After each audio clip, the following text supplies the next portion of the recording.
دن نبی پاک صلی اللہ تعالی علیہ وسلم نے صحابہ سے پوچھا نا، بتاؤ مجھے دنیا میں سب سے بہترین عورت کون ہوتی ہے؟ لوگوں کا اپنا اپنا رویہ ہوتا ہے. کچھ کا خیال تھا کہ جو قرآن پاک کی حافظہ ہو، کچھ کا خیال تھا عالمہ فاضلہ ہو، کچھ کا خیال تھا کہ بچوں کی تربیت ٹھیک کرنے والی ہو، دین جس نے بچوں کو سکھایا وہ بہتر ہے. سب اپنے اپنے انداز میں بات کرتے ہیں، لیکن حضور نے فرمایا تم نے میری مراد کو پہنچی.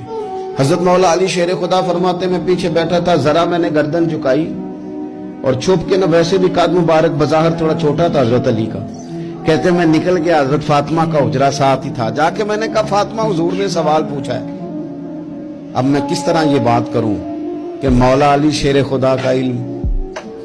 حضور نے فرمایا کہ میں علم کا شہر ہوں تو علی دروازے ہیں.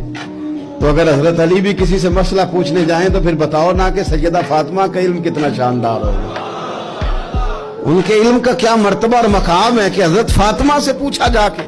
کہا فاطمہ آج نہ حضور نے سوال پوچھا ہے تو سب صحابہ محو حیرت ہیں.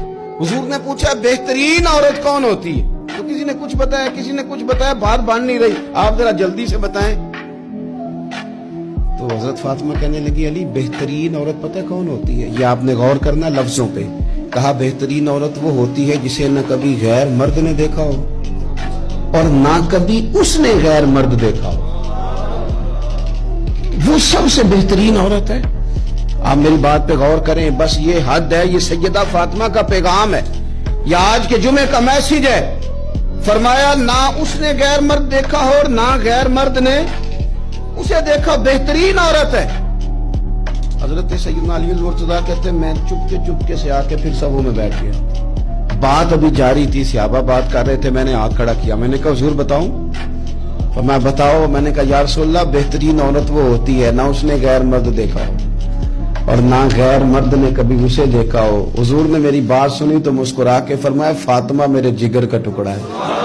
کہا فاطمہ میرے جگر کا ٹکڑا ہے. تو حضرت علی مرتضیٰ کہتے ہیں صحابہ ایک دوسرے کا منہ دیکھ رہے تھے کہ بتایا تو علی نے. تعریف حضرت فاطمہ کی انہیں نہیں سمجھ آ رہی تھی، میرے دوستوں کو تو، مجھے تو آ رہی تھی نا.